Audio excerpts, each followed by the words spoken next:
Welcome everybody. Today we're going to be looking at footwork. So Veronica is going to be laying down.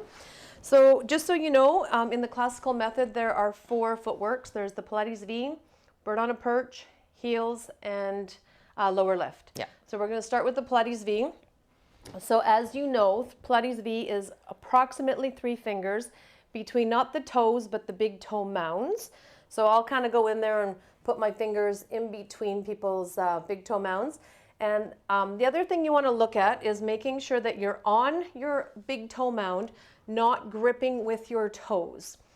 If this is kind of an interesting thing that I'll say to my clients, but sometimes I get them to imagine that the foot bar is not round but square, and you want to be on your side of the square of the foot bar, not on top of it. The other thing you want to look at in a Pilates V is where the heels are. So if you're too low, right, you're in too deep of an ankle flexion, and when you push, right, you're not going to be pushing into the into your big toe mounds, getting some contraction in the bottom of your foot. And if you're too high, well then now we go into hyperextension of the ankle joints, and your shins are rising up, and it's allowing your whole pelvis to almost feel like it's being suspended. So the heels are at a place where if you gently pushed into the big toe mound, you get a little bit of contraction through the bottom of your foot. Okay, the other thing you want to look at is that your pelvis is in a neutral, and your head, your ribs, and your pelvis are settled onto the reformer bed. From here, you stand through your feet and take an inhale to stretch the springs open, and then you exhale and you bring it in. There we go. So we're going to do 10 footwork, is 10 of each position. And as Veronica goes in and out, if she were my client, I'd be watching that the stability of the feet does not move. This is her foundation. This is where she is rooting from. So I can just actually speak to her about saying, you know, energetically, maybe her shins feel like they're standing down into her feet, and the push allows the femur bones to actually lift up into her pelvic calves to help lift her spine up into the shoulder blocks. Yeah, and then she's going to exhale, gather, and bring it in. She's going to go 2 more. She's going to stretch all the way through, and just see here, her shoulder blocks and the foot bar are her container. She stretches up through with her spine through the shoulder blocks. The last one you do, the exhale brings you home, and then you're going to use the exhalation to contract, lift the feet into bird on a perch, and place them back onto the foot bar. From here, she's going to inhale to stretch through. What you're looking for in the foot here is that the calcaneus, the heel of the foot, is going to go under the foot bar, and the metatarsals are going to go over the foot bar equally. So from the side, not sure if you can see it or not, but if you were to look from the side, the heels and the toes would wrap around the foot bar equally, and they would maintain as best as you can, even as you return. You'll notice, and this happens, well, pretty much with everyone, because it's challenging to get ankle flexion. On the return, if the heels rise up slightly and you kind of roll to the metatarsals more, that's fine. Just as you push out, get back on it.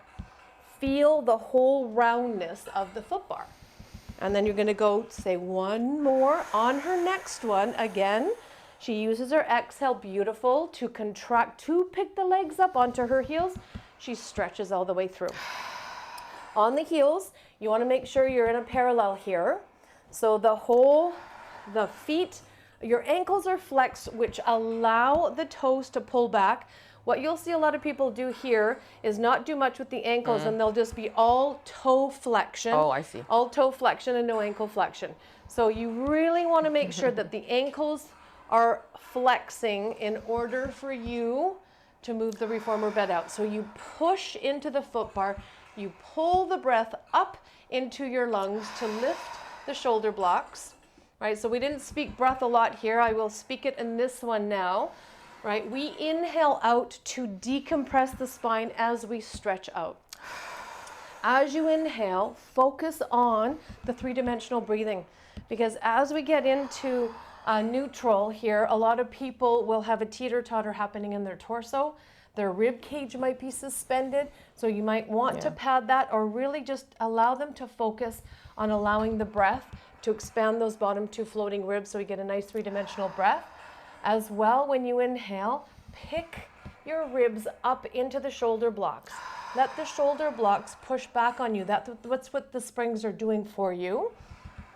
Yeah, and just feel the whole body, your whole torso is being compressed so that you can decompress. And then bring it in. On the last one, you're gonna, again, use your flexors, pick the feet up. Now you're on the balls of your feet again, but in parallel, not Pilates V. And you just lower lift. So she's gonna inhale, she's gonna use her breath, push into the foot bar to breathe the ribs up into the shoulder blocks to open the springs. And then she exhales to contract.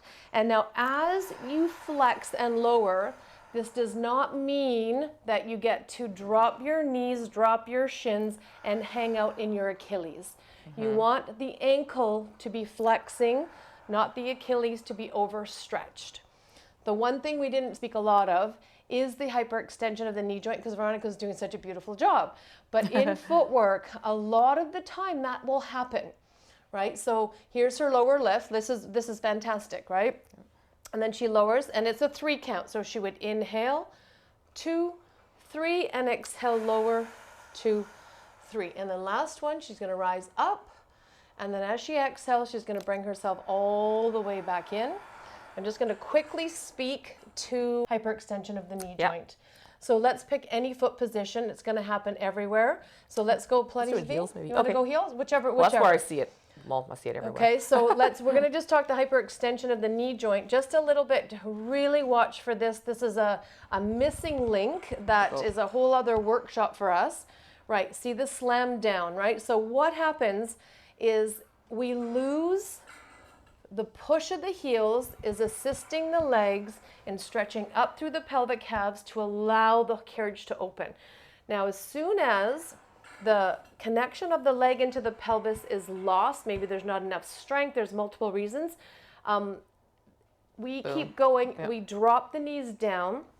I don't know if you can notice that, or just start to pay attention with your clients or yourself. As soon as the knees drop down, the energy of the legs into the pelvis is now lost, and the pelvis is kind of just being dragged down this way, rather than soften the knees, pull the legs up, and you can feel energetically already the spine is moving away from the push of her heels.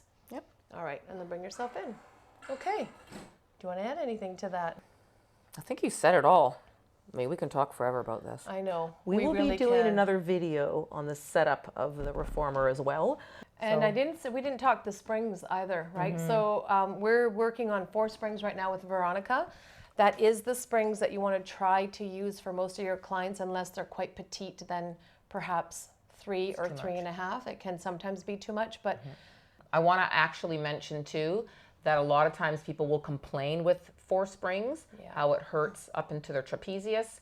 And we will be looking at that again in another video, but how we just don't get enough breath up under the collarbones to support the shoulder girdle. And then the blocks are sitting more on the humeral bone and not so much on the trapezius. But I think we've said a lot. yeah. So we'll leave it at that, and see you in our next video. Yeah.